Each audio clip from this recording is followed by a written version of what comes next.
সালের ১৭ই March garden rich এলাকায় একটি নির্মীয়মান বাড়ি ভেঙে পড়েছিল পাশের একটি টালির বাড়িতে।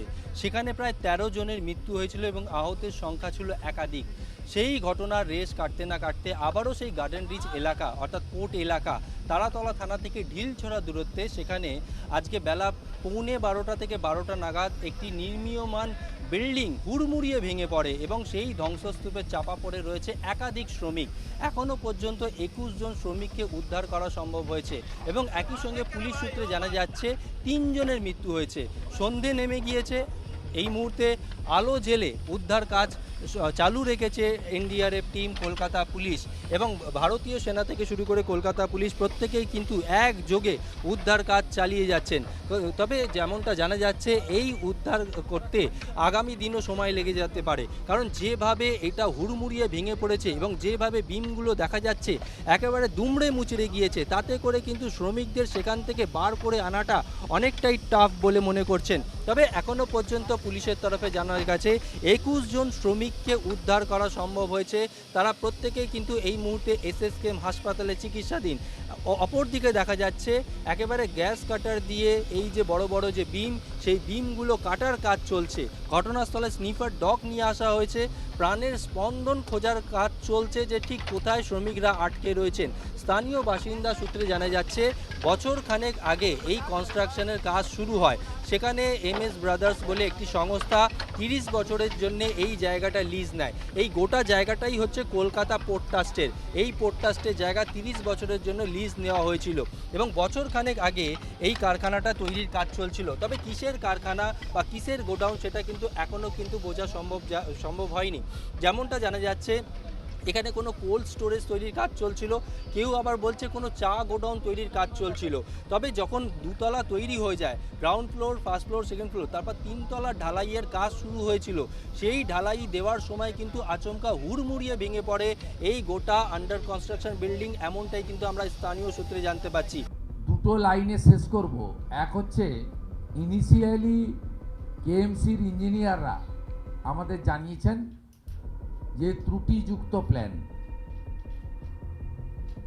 বাকিটা টেকনিক্যাল লোকেরা কাজ করছে, রাতে রিপোর্ট পেয়ে যাব। আমি অ্যাসেম্বলিতে জানাবো যে অ্যাকশন টেকেন কি করার আমরা উদ্যোগ নিচ্ছি। যেভাবে বিল্ডিংটা ভেঙে পড়ে তাতে করে বিকট শব্দে কেঁপে ওঠে আশপাশের এলাকা।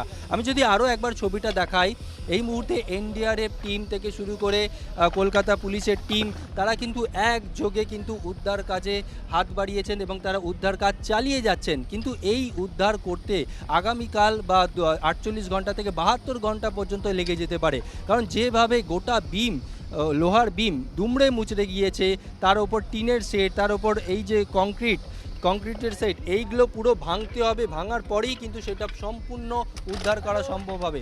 প্রাথমিকভাবে পুলিশ কর্তারা জানতে পেরেছেন গ্রাউন্ড ফ্লোরে, একেবারে গ্রাউন্ড ফ্লোরে বেশ কিছু শ্রমিক রয়েছে, তাদের কিন্তু উদ্ধারের চেষ্টা করা হচ্ছে, কিন্তু তাদের অবস্থা আশঙ্কাজনক বলেই প্রাথমিকভাবে পুলিশ কর্তারা জানতে পেরেছেন।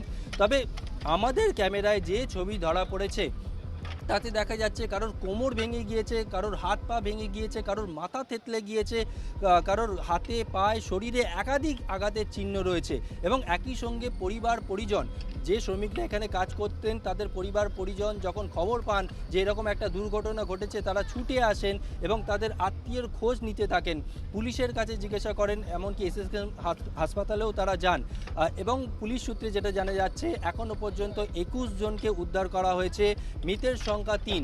তবে আহতদের সংখ্যা যেরকম বাড়ছে ক্রমাগত, যেমনটা আমরা পুলিশ সূত্রে জানতে পারছি, কিন্তু এখনও কতজন শ্রমিক আটকে রয়েছে আমরা খুঁজতে এসেছি, ওখানে কোনো খবর পাচ্ছি না, এখানে কোনো খবর পাচ্ছি না।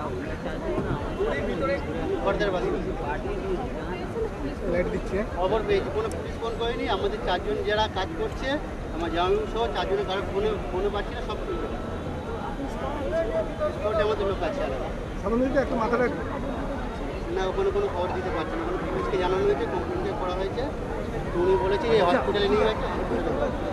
এখন পর্যন্ত আমি ভিতর ঢুকতে যাইনি, তো কম্পিউটার কনফার্ম বলতে পারছি না। বাকি সিএমতে যে আমি খবরে শুনলাম কি যেটা ডেট করে গেছে, মুখ্যমন্ত্রী বলেছেন নাম? হ্যাঁ, নাম বলেছিল। ওরা ওয়েল্ডিংয়ে হেল্পারই কাজ করতো। ওয়েল্ডিংয়ে হেল্পারই কাজ করতো, এখানে থাকছিল? হ্যাঁ, এখানে থাকছে, দাদা হয়। নিজের দাদা? হ্যাঁ, নিজের দাদা। কি দাবি করছেন? সাইকে থেকে সংসার কী করে চলো সেটা কিছু হয়, যেটা সঙ্গে আর কিছু ভেসে না যায়, সেটাই আমি আলোচনা বলি। আমি যদি আরও একবার ছবিটাকে দেখাই বা ঘুরিয়ে ঘুরিয়ে দেখাই, যেখানে এই মুহূর্তে এনডিআরএফ টিম কাজ করছে, প্রাথমিকভাবে মনে করা হচ্ছে সেই জায়গায় আরও বেশ কিছু শ্রমিক আটকে রয়েছে। সেখানেই কিন্তু একেবারে দেখা যাচ্ছে উদ্ধারের কাজ চালিয়ে যাচ্ছেন এবং পর্যাপ্ত পরিমাণ অ্যাম্বুলেন্সের ব্যবস্থা করা হয়েছে, পানীয় জলের ব্যবস্থা করা হয়েছে, যেমনটা আমরা সূত্র মারফত জানতে পারছি, এবং একই সঙ্গে চিকিৎসক থেকে শুরু করে ওষুধপত্র সমস্ত কিছুর ব্যবস্থা রয়েছে। তবে পুলিশ সূত্রে জানা যাচ্ছে যে এই যে এত বড় একটা গোডাউন, এই গোডাউনে প্রায় 30 থেকে 40 জন শ্রমিক কাজ করছিলেন। আজকে সকালবেলাও তারা কাজ করছিলেন এবং 30 থেকে 40 জনই প্রায় ধ্বংসস্তূপের মধ্যে চাপা পড়ে রয়েছে। এই 30 থেকে 40 জনের মধ্যে 21 জনকে উদ্ধার করা সম্ভব হয়েছে। 30 থেকে 40 জন এই জন্যই বলছি, কারণ পুলিশের কাছে কিন্তু এখনও পর্যন্ত নির্দিষ্টভাবে পরিষ্কার নয় যে কতজন শ্রমিক এখানে কাজ করছিলেন, কারণ প্রাথমিকভাবে পুলিশ কর্তারা মনে করছেন সংখ্যাটা 40 হবে, কারণ 21 জনকে উদ্ধার করা সম্ভব হয়েছে। তাই পুলিশ কর্তারা মনে করছে এখনও 18 থেকে 19 বা 20 জন এই শ্রমিক এখানে থাকতে পারে, ধ্বংসস্তূপের মধ্যে চাপা পড়ে থাকতে পারে।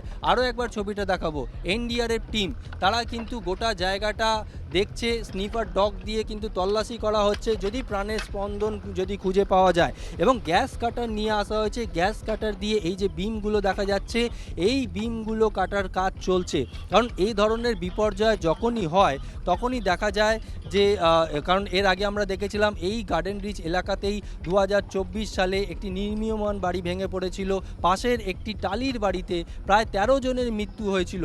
সেই ঘটনার রেস কাটতে না কাটতে আবারও এই পোর্ট এলাকায় এই ধরনের ঘটনা।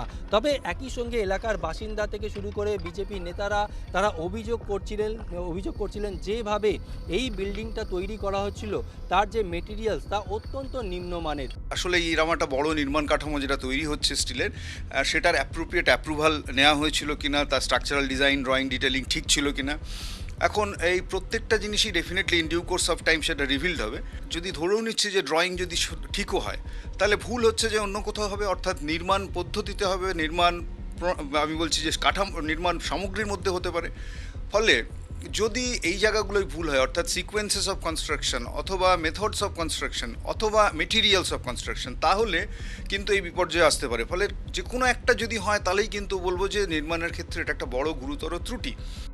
যদিও সেটা তদন্তের বিষয়, পুলিশের তরফে ইতিমধ্যে তদন্ত শুরু হয়েছে, কারা এই বিল্ডিংটা তৈরি করছিলেন, এখানে কিসের বিল্ডিং তৈরি হচ্ছিল, কারা প্রমোটার ছিলেন এবং কারা মেটেরিয়াল সাপ্লাই করেছিলেন, এবং এই মেটেরিয়ালস ঠিক নিম্নমানের কিনা সেটাও কিন্তু যাচাই করে দেখা হচ্ছে পুলিশের তরফে।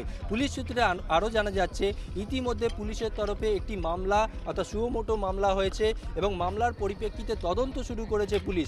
তবে যারা এখনও ধ্বংসস্তূপের মধ্যে চাপা পড়ে রয়েছে তাদের উদ্ধার কাজ চলছে, কিন্তু এই উদ্ধার করতে কত সময় লাগবে তা কিন্তু সময় বলবে।